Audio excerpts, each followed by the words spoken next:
ইতিমের মানে ইতিম মানে কি হয় ছোট ভাইয়ের অথবা বড় ভাই মারা গেলে তাদের বাচ্চারা তো ইতিম হয় না, কি বলেন? এখন আপনি সংসারে আছেন, এই ইতিমের চাচা আছেন, জ্যাঠা আছেন, ইসলাম বলছে, কোরআন বলছে তার যে তোমার যে ভাইয়ের সম্পদ, এই বাচ্চারা এখন নাবালক, এই সম্পদগুলো তোমরা রক্ষণাবেক্ষণা করো, তারা যখন বড় হবে এই সম্পদগুলো তাদেরকে তোমরা সুন্দর গোছগাছ করে তাদের যেটা হক সে হকটা তোমরা তাদেরকে ফিরিয়ে দাও আমার ভাইয়েরা। আর এই চিন্তা ভাবনা করো, যদি তাদের ব্যয়ভার তোমরা নিজেদের সাথে মিশিয়ে যদি নাও, তাহলে মনে করবা এটাও তোমার রক্তের সম্পর্কে ভাইয়ের সন্তান, অর্থাৎ বড় হলে তোমরা তাদের সম্পদ তাদেরকে গুছিয়ে দাও। কেননা রাসূল সাল্লাল্লাহু আলাইহি ওয়াসাল্লাম বলেছেন কিয়ামতের ময়দানে ওই ব্যক্তিটা হুজুরের পাশাপাশি রুমে থাকবে যে ব্যক্তিটা ইতিমের প্রতি যত্নবান হয়েছে, ইতিমকে সাহায্য করেছে, ইতিমের লালন পালনের ভার লালন পালন করেছে। কিয়ামতের ময়দানে ওই ব্যক্তি আর নবী একই জান্নাতে পাশাপাশি রুমে থাকবে। জোরে কোন সুবহানাল্লাহ, আরো জোরে কোন সুবহানাল্লাহ।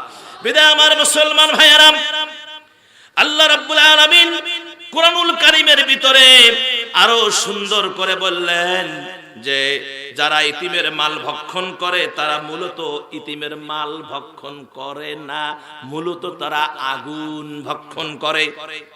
কি ভক্ষণ করে?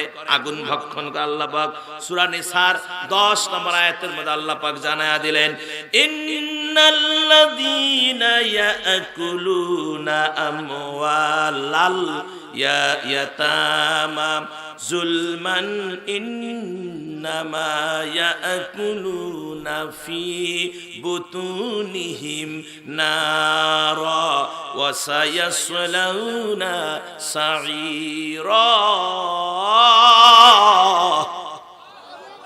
আমার ভাইয়েরা, আল্লাহ রাব্বুল আলামিন বললেন যারা ইতিমের অর্থ সম্পদ অন্যায়ভাবে খায় তারা নিজেদের পেটে আগুনই ভর্তি করেছে, সত্তর তারা অগ্নিতে, অবশ্যই তারা সত্তর তারা অগ্নিতে প্রবেশ করবে। সায়াসলাউনা সাঈরা, অতি সত্তর। যারা ইতিমের মাল ভক্ষণ করেছে এরা তো আগুন খাচ্ছে, এই আগুন খানেওয়ালারা অতি সত্তরই তারা জাহান্নামের আগুনে নিক্ষিপ্ত হবে, জাহান্নামের ভিতরে প্রবেশ করবে।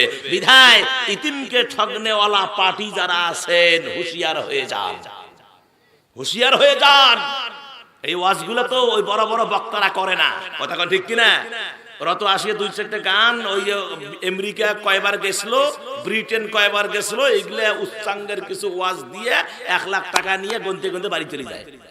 কিন্তু ইতিমকে ঠগালে কি হবে, বিধবাকে ঠগালে কি হবে, সুদ খাইলে কি হয়, ঘুষ দিলে নিলে কি হয়, এই ওয়াজগুলা অনেক আলেম ওলামারা করে না, কথা কোন ঠিক কিনা? বিদায় আমার ভাইয়ারা, এগুলো সমাজে আমাদের খুবই দরকার। আপনি সারা জীবন নামাজ পড়েছেন, মরার পরে জাহান্নামে গেলেন, লাভটা কি হলো? কোন লাভ হলো? কেন গেলেন? সুদের সঙ্গে জড়িত ছিলেন, নামাজও পড়ছেন, সুদও খাইছেন, নামাজও পড়ছেন, সুদও খাইছেন। এখন নামাজ আর সুদ কিন্তু এক জিনিস না। যে ব্যক্তি নামাজি হয় সে ব্যক্তি সুদ খাইতে পারে না। এখন আপনি এই যে আপনার এই প্লেটের মধ্যে চতুর্দিক দিয়ে কোরমা, কোর্তা, কালিয়া, মিষ্টি মন্ডা আছে, মাস সমানে যদি একটু পচা পায়খানা দেওয়া হয়, কারা কারা খাবেন? হাত তোলেন, তোলেন তোলেন তোলেন তোলেন তোলেন, হাত তুলবেন। তাহলে আপনি নামাজও পড়বেন, আপনি সুদও খাবেন, ঘুষও খাবেন, হবে না। আপনি আতরও মাখবেন, পায়খানাও মাখবেন, হবে নাকি? আমার ভাইয়েরা, বিধায় আপনি ইচ্ছা করলে আপনি নিজের মতো আপনি ইসলামটা গোছাতে পারবেন না, আপনাকে ইসলামের মতো হতে হবে। আপনাকে নিজের মতো হওয়া যাবে না, আপনাকে হতে হবে কোরআনের মতো, আপনাকে হতে হবে হাদিসের মতো, আপনাকে হতে হবে রাসূলের মতো, সাহাবায়ে কেরামের মতো। কথা বলেন ঠিক কিনা? আপনি নিজের দেওয়ানগিরি করলে হবে না।